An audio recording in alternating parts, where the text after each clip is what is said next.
Welcome to Becoming Limitless. This is the podcast for entrepreneurs who want to optimize their brain and their body with biohacking.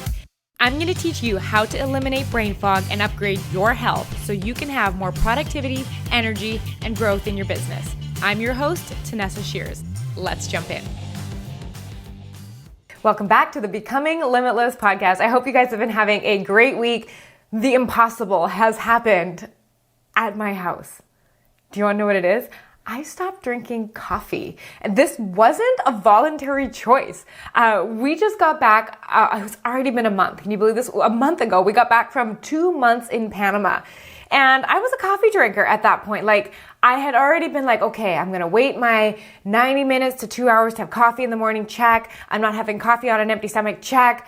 That's about as far as I'm willing to go with this whole coffee experiment. And then I got to the first Airbnb in Panama and they didn't have a coffee maker.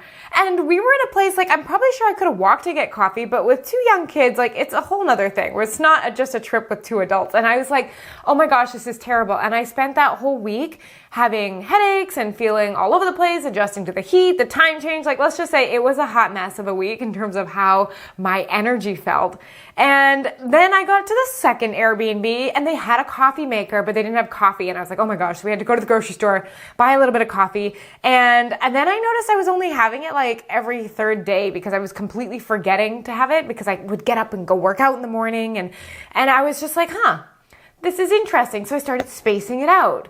And I was like, oh, but you know what I was missing? I was missing the experience of the coffee. You know, that hot cup of coffee in your hand, morning, fresh day ahead of you feeling like I was really missing that. And so I was struggling more with the craving for the experience rather than the actual coffee at that point. But basically, we went on through 2 months in Panama and I had gotten down to about 1, maybe 2 cups of coffee in a week. And it was interesting. I woke up yesterday and I was like, oh, it's been a week since I've even had 1 cup of coffee. But I don't miss the experience. What? I don't miss the experience? Yeah. I actually don't miss the experience of having a cup of coffee in my hand right now. And I had a cup of coffee yesterday because I was like, well, you know, I told myself I'd have 1 a week. And I had that coffee yesterday and I hated how I felt the whole time. I felt jittery. I didn't like how fast my heart was going. I am now not a coffee drinker. And I'm like, okay, I'm going to have a decaf coffee maybe once a week, but I'm not a coffee drinker anymore. And I never thought that I would experience this, not loving the sensation of a cup of coffee in my hand, but at the same time, like, feeling good, just as good, if not better than I did while I was drinking coffee. So, I mean, if you've been on the fence, and to be quite frank, and you're going to hear about this in actually next week's episode of the podcast, the reason that I stopped drinking coffee was to balance my hormones and to do something that was actually good for my body and something that I was dealing with my health. And I am now coffee free. And I got to say, like, I'm not going back. I'm going to say this on the podcast. I'm not going back because it'll hold me to it. A 1 cup a week of decaf seems good for me. But otherwise, like, gosh. So if you're in the process right now of thinking about reducing coffee, cutting back on coffee, I gotta tell you, there is a land on the other side of it where you feel just as good, if not better, and you don't crave the experience anymore. It is great. And on top of that, like, my anxiety and stress has gone down, which was a big reason why I wanted to eliminate it in the first place. And the other thing is my deep sleep has increased so much, and I love it. I love it. I'm sleeping better. I'm sleeping more. And that's a lot to say because, I mean, I love sleep and sleep is my jam. And so it's been great. It's been great. But I just wanted to kind of update you on that because I'm always in the midst of some kind of experiment on myself, right? Like, I love it. And my new experiment right now is doing a lot of incline walking and seeing how that affects my resting heart rate at night. Like, there's always something fun to go on in the field of biohacking and health optimization. And I really think it comes down to looking at everything as fun, right? Like, it's an exciting adventure. And we always have so much to do. Like, I've heard clients say before, and I have felt this myself, where we feel like you're almost on this hamster wheel of like, oh my gosh, there's so much to do, and I got my workouts, and I got to do my sleep, and my food, and my stress, and blah, blah, blah, blah, blah. And we get all wound up that there's so much to work on with our health, and it gets very overwhelming, and it's kind of paralyzing. And so I've now recognized there's always going to be 700 things that I want to work on with my health. And how fun is that there is so much to choose from.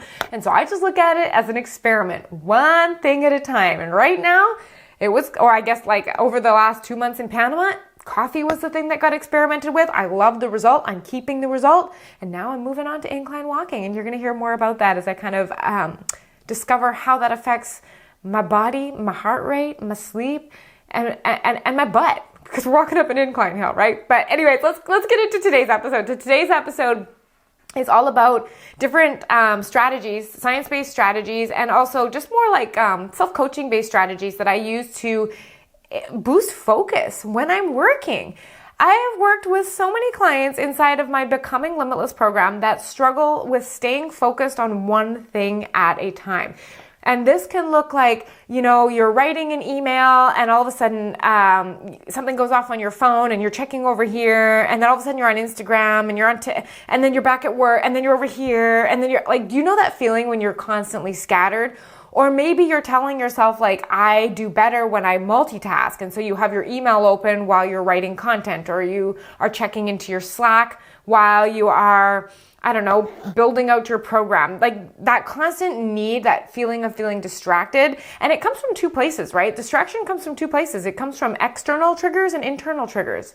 And with the external, these are things we're going to talk about, but just to give you a bit of a frame of reference, external triggers are things that distract you from the outside. Like someone popping in your doorway and being like, hey, I have a question for you.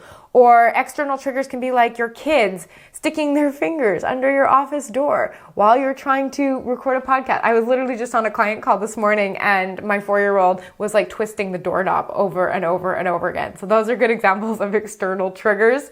Your phone beeping can be an external trigger.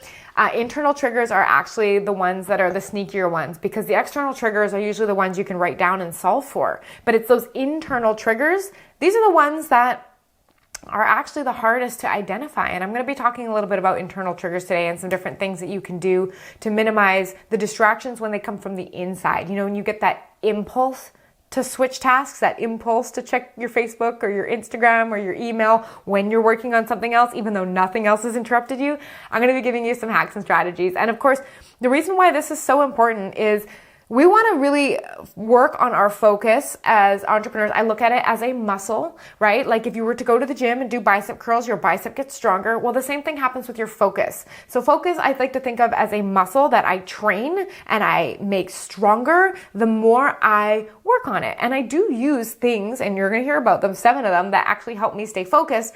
But why I love staying focused is not only does it feel good, but I get through what I need to get through on my to-do list and my time blocking Trello board for the day. That's how I manage all my time, right? When I get through that, if I can move through it and get everything done in 6 hours and I had planned out 8, or if I had planned out 5 hours of work and I get done in 4, like that's extra time. And I can use that time to either get ahead on stuff I had planned for tomorrow or later in the week, or I can end work early and go spend it with my kids. I can go out for a walk. I can exercise. I can have a nap. Like there are so many things that I love with building and creating time because of how effective and efficient my brain works. Like I love that feeling of clarity and focus and flow and productivity. And I think it is what has really helped. Like I'm in the process right now of scaling back to only 3 days a week of work. And so what this is going to take is extra effort in being intentional on my focus. And so I am putting into place so many of these safeguards, it is through this transition from 4 days a week to 3 that I am really starting to look at like, how can I boost my focus so that I can make the most of the time that I am allocating to work, because I am condensing that amount of time. And so I'm going to be giving you 7 strategies that I'm actually currently using to help me transition this process. So let's jump in. Strategy number 1 is going into what I call cinema mode. So think about this. When you walk into a movie theater and the movie's about to start, what do? You take out your phone and you put it on silent, airplane mode, you stop the notifications coming through. And why is that? It's because you want to watch the movie undistracted. And also you don't want to be distracting everyone around you with your phone going off. And like, there's really nothing more annoying than being in a movie theater and the person like in front of you or 2 rows in front of you has their phone and it's bright in your face. when you're trying to watch the movie. Like, I find that so distracting when there's like somebody's screen is right there when I'm trying to watch a movie in the dark. And so I like to think of this as going into cinema mode.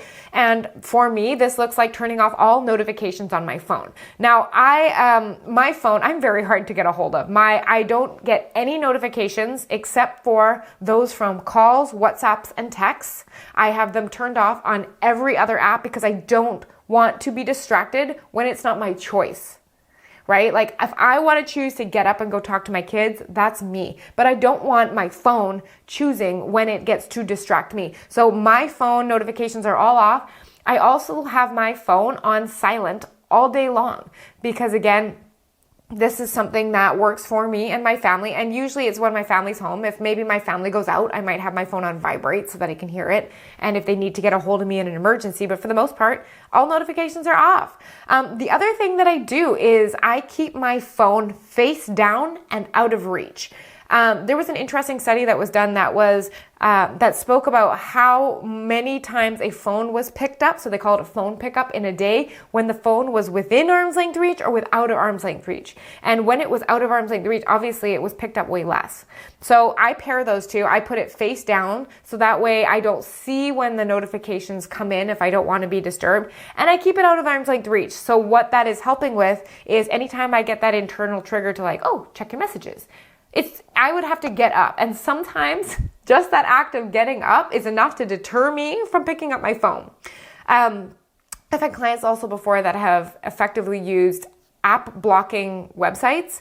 I feel like there was, what was the name of it? Maybe Freedom? Anyways, there's an app that I've had clients use and it blocks access to certain sites and you get to choose what those are and how long it blocks them for. So you might block all social media during the hours of 9 to 5 or 9 to 1 or 1 to 5, or maybe it's even in the evening when you're with your family. And blocking all of these type of apps is great because it means that A, no notifications are coming in to distract you, but B, even if you were to self-distract and pick up your phone, you're not going to get very far, right? So that's something that really helps. As a kind of little extra hack, you know what really makes a phone boring to use? Putting it in grayscale. And there's ways to do this on both Android and iPhone, and it's usually through the accessibility and color features. Just Google it, it's easy to find. But if you put your phone in black and white, I'm going to tell you, you're not going to spend more than 1 or 2 minutes on Instagram because it is so boring looking at your phone when there is not all of that color to entertain your brain. A black and white Instagram is very boring. A black and white TikTok, very boring. YouTube, very boring. Like, our brain is stimulated by colors. So if you're ever finding that you are picking up that phone, even if it's out of arm's length reach, even if the notifications are off, try putting it in black and white. It's not fun. And you won't be using your phone as much. And the last thing I do is, like, when I'm thinking of cinema mode coming into my office, is I always make sure my emails are closed. Like, I do not want to be in the middle of a call or recording a podcast or doing anything and having a bing going off, because your brain almost starts this countdown timer of like, ooh, I got to answer it. Ooh, it's still there. I wonder what it is. Like, your brain chatters at it the whole time. Like, it's very rare that we can hear a notification go off and not do anything about it, right? So cinema mode, one of the first things I do when I come into my office, it's like I'm going into a movie theater, everything gets shut down.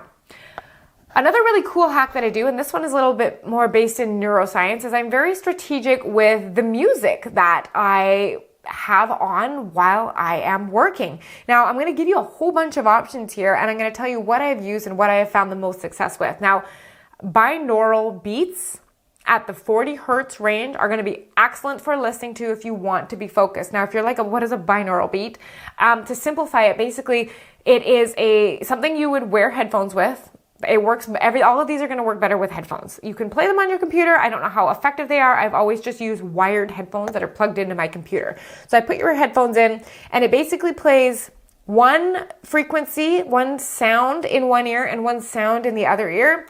And the sound waves cancel out so that it leaves 40 hertz. Now, the cool thing about that 40 hertz range is that is equivalent with beta brainwaves. And we've talked about beta brainwaves on the podcast before. That's the speed of the brainwaves when your brain is its most focused and it is paying attention and it is thinking and it is engaged, right? And that's where we want our brain when we're doing our work. We don't want to be stressed. We want to be engaged. And so by playing this noise in your ear, your brain actually loves to sync with external sounds. And so what it does is it almost like thinking of inviting your brain into beta brainwaves, into focus. And it encourages your brain to stay in a focused state. Not only that, having headphones in and music in blocks out external triggers, right? We talked about those before. That might be your kids crying downstairs, the gardener's outside, there's a loud truck driving by. Like all of those type of distractions are blocked out when you have headphones in. So binaural beats are great. There are plenty of free options on YouTube. Just YouTube binaural beats. That's B-I and then naural. This is all one word. B-I-N-A-U-R-A-L beats. And 40 hertz, and that's HZ is hertz. You can put that in on YouTube. You have tons and tons of options. Pop them into your headphones and experiment with a couple of different ones. Like there's so many different YouTube channels. Find one that works and then bookmark it and keep going back to that again. I love using binaural beats as an option. A step up from that I've actually found works even better. It's a paid subscription. So binaural beats are free. This next one is a paid subscription, although I think it's cheap. I think it's something along lines of like maybe $5 a month. And it's called Brain FM. And basically how this works is from my understanding of reading through the science behind it, they have put these like note bots into the music, and these invite your brain in that same way to sync to that frequency. So they have a whole like channel on their app called Focus. And I have used Focus for like 5 or 6 years. I genuinely feel like this is one of the easiest ways to stay focused. I often use it when writing content or podcast outlines, something that needs a deep amount of focus, and also to tune out distractions. So brain.fm, fantastic app. I also use it on the web browser. Great for keeping my brain focused. Another thing that you can use is either white, brown, or pink noise. So most of us have heard of white noise, but there's also brown noise and pink noise, and they have different frequencies. And I find that my brain is most sensitive to brown noise. I like brown noise, and there has been research that has shown that when you play either brown, white, or pink noise, and I think the specific research study was done with white noise, that it, when played 2 to 5 minutes before the onset of needing to focus, it can help you transition into focus faster. So where I will use binaural beats and Brain FM, for example, is if I am sitting there and I'm already focused, great.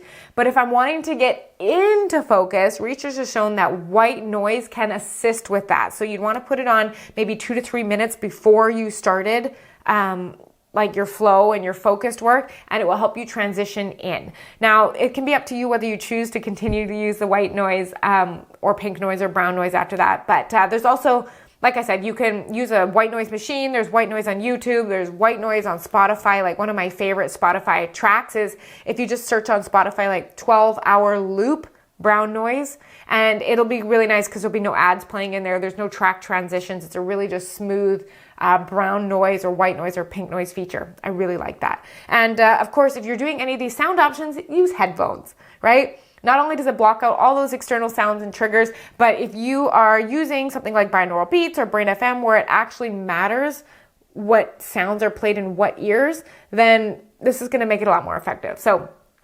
enhance your focus with strategic music selection. I use mostly Brain FM, but binaural beats sometimes as well. Strategy number 3 is it was actually a trend on TikTok like last year. Although I honestly feel like I'm behind on all the TikTok trends and all of the trends now because I don't spend much time on there, but it was called monk mode. And it's kind of interesting. You can actually search it.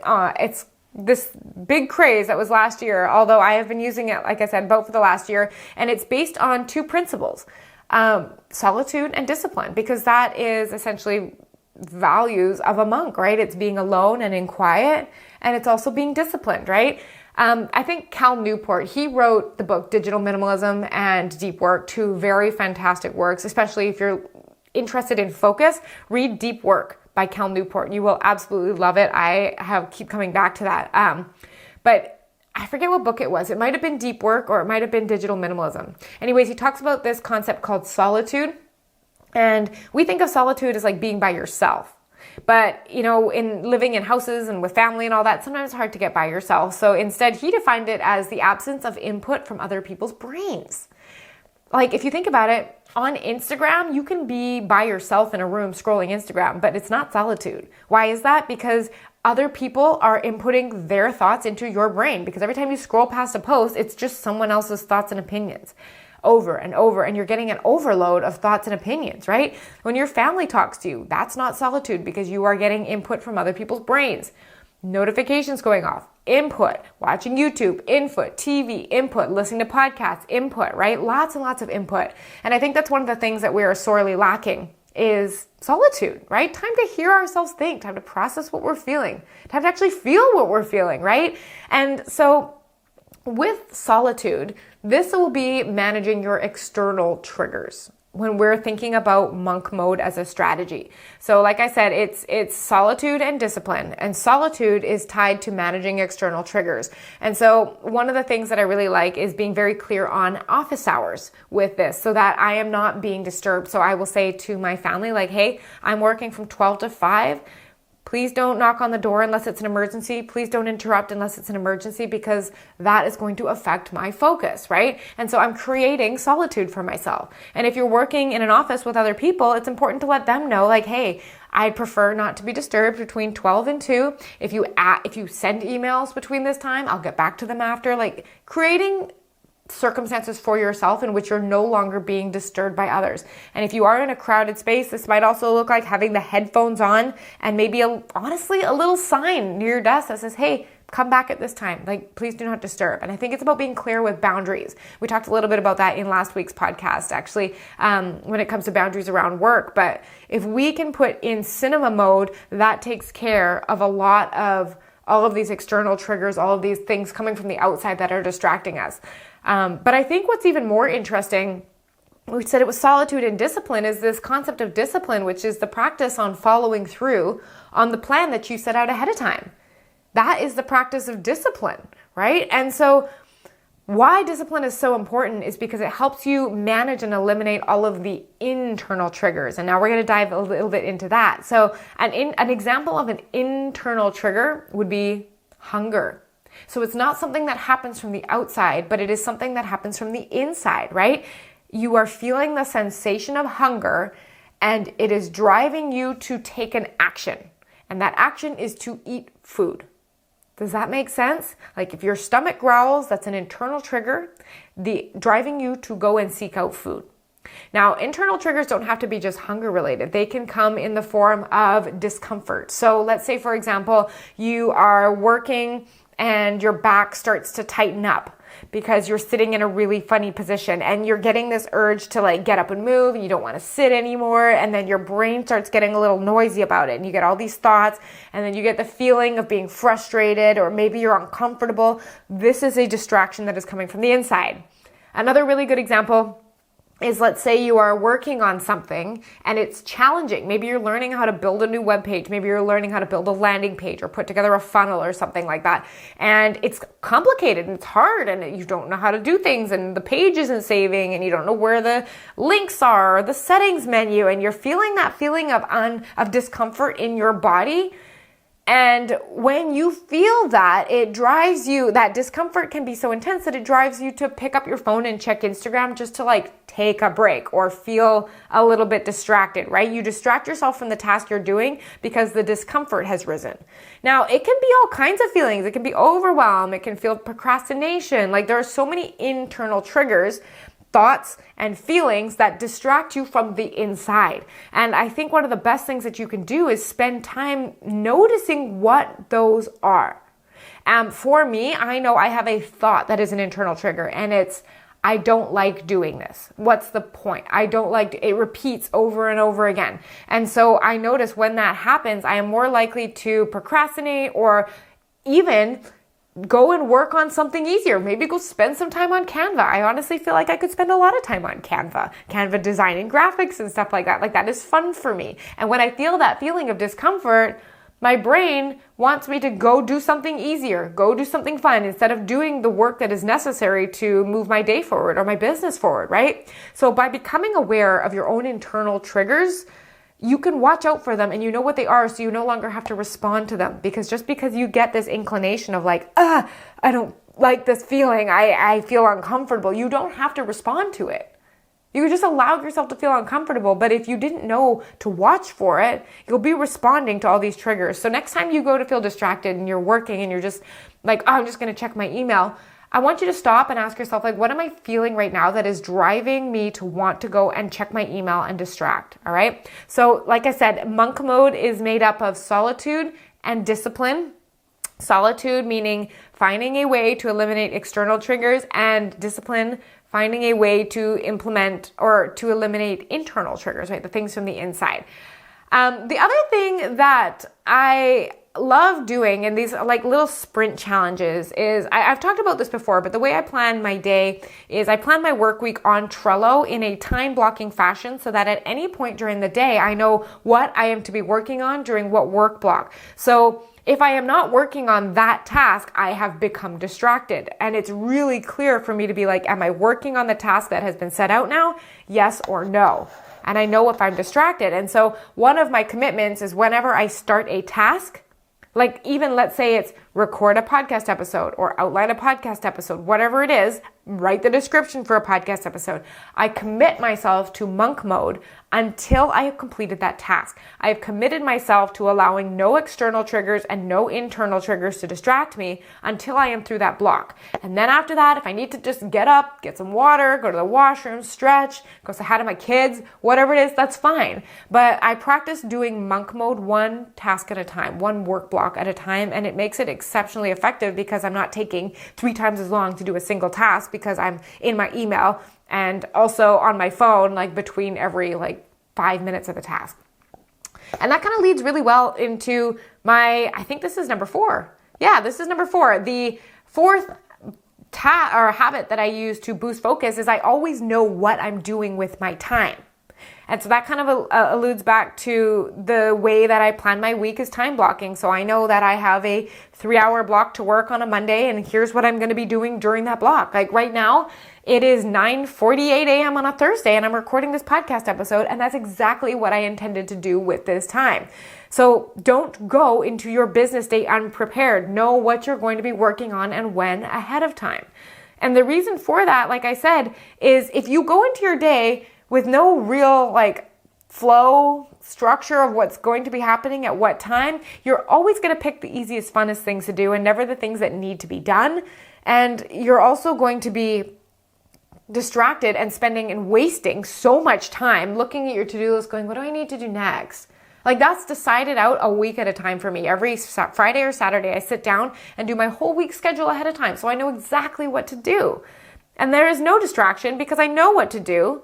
There is no time wasted each day going, what should I work on? It is just effective. I actually just taught a whole course on this inside of my Becoming Limitless program called the Time Freedom Accelerator, because how we spend our time affects everything. If we are spending our time effectively, then we aren't working late at night, checking emails at the dinner table, feeling distracted, like we can't stop thinking about work. It's all about boundaries and being really intentional about how we use our time, right? And this is all why working off of a big to-do list is not ideal. Like I said, you're just going to procrastinate and it is not result-based, right? I want to be choosing the things on my to-do list that are result-based. And I am always going to know what result I am going to accomplish every day during each block of time during the day. It really helps me stay focused rather than just the day is a blank slate or I have 3 big priorities that I want to get done. No, I know what I will be working on, how long each of those things take and when. And if you want access to that Time Freedom Accelerator course, definitely come reach out to me on Instagram and we can talk about getting you in the Becoming Limitless program. It is an evergreen course that lives inside of the Becoming Limitless program. I taught it live as a group workshop,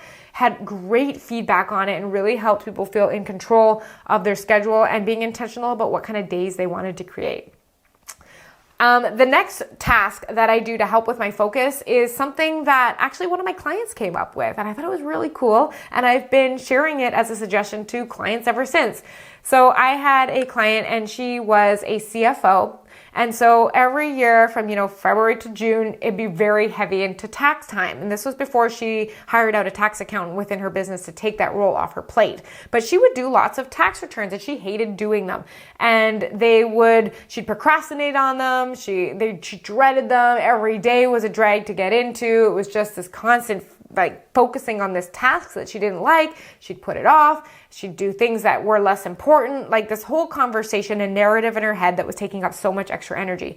So what she decided to do, we had come up with the idea of putting all of the tasks that she disliked the most, that was, I think she said it was 4 tax returns a week, and she put them on Tuesdays and she called them grind days.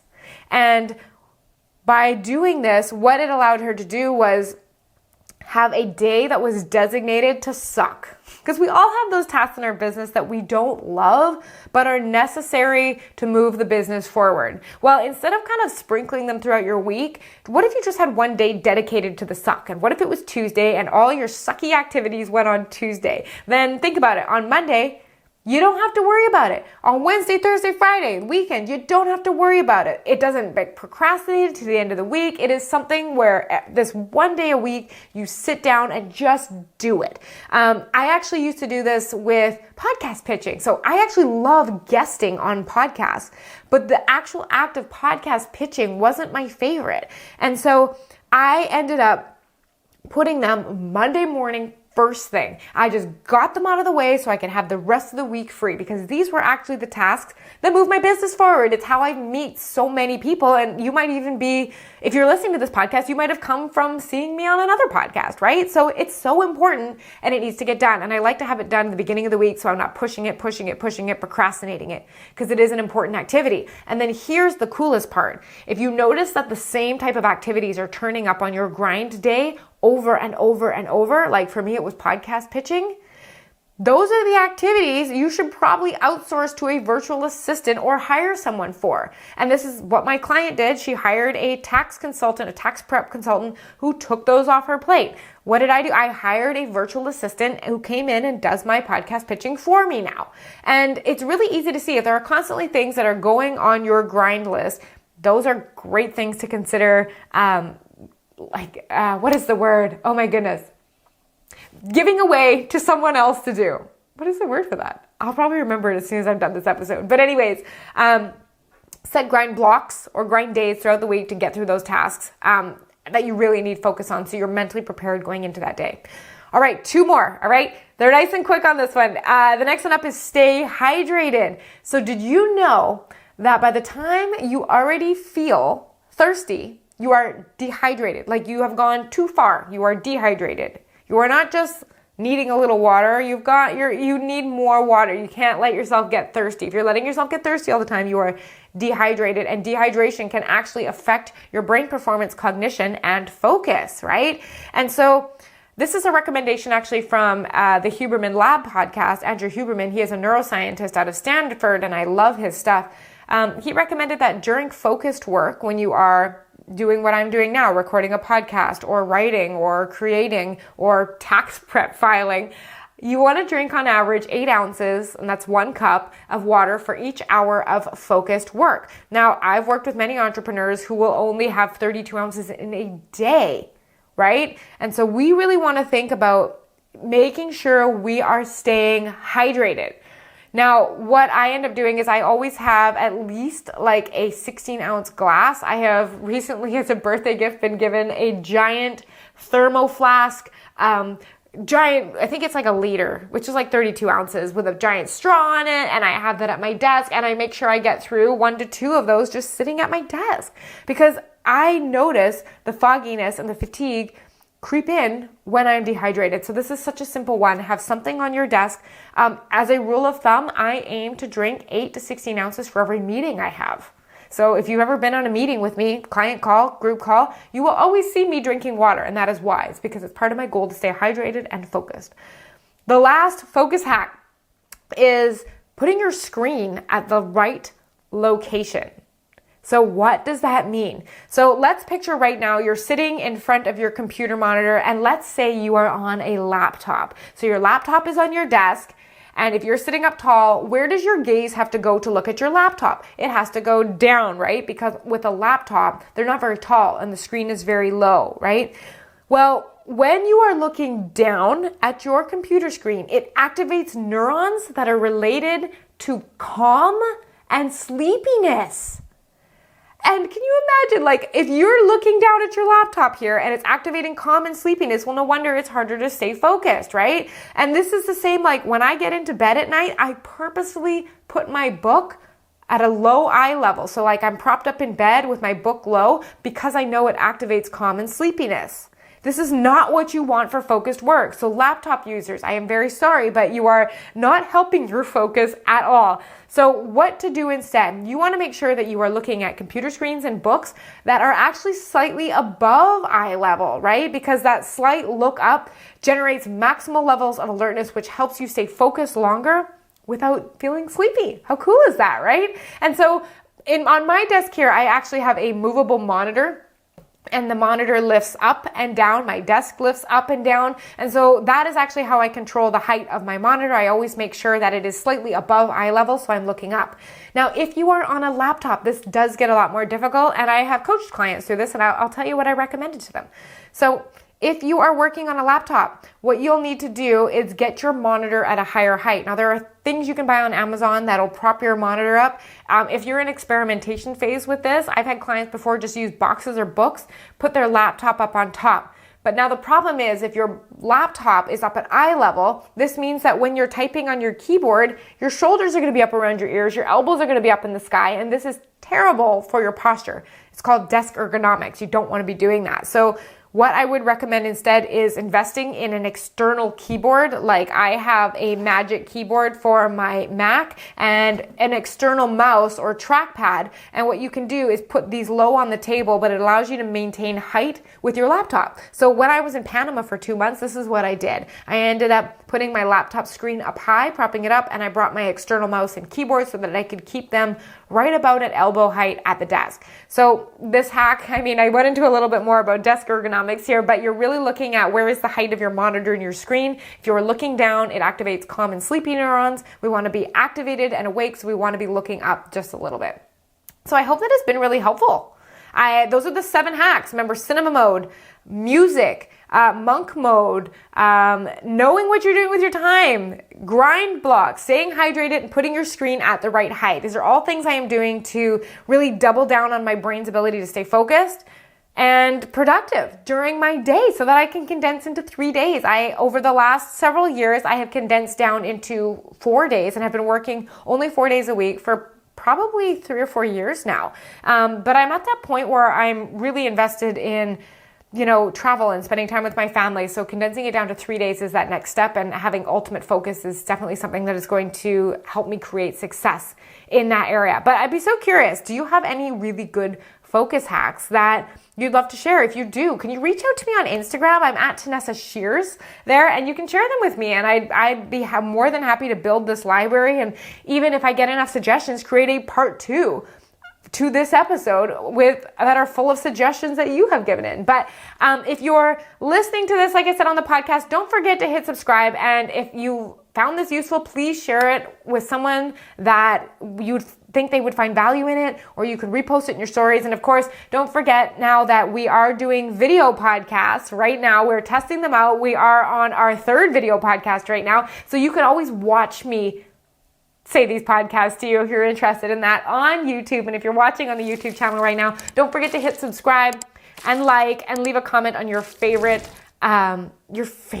focus hack. And of course, this is just a small part of what we work on in my Becoming Limitless program. If you're really wanting to optimize your sleep, build stress resilience, feel healthy and in control and calm, and also build out a nutrition plan that has you staying focused and clear, and a meal planning system that supports a healthy lifestyle, this is what we do in my program. So definitely feel free to reach out on Instagram, or you can head to my website at tanessashears.com/becominglimitless. There's a link in the description, and you'll get everything you need to know about the program. But until then, I hope you have a beautiful week, and I hope you enjoy spring. As our neighborhood is full of new flowers right now, and we're having fun heading out there every day and seeing all the new things that are in bloom.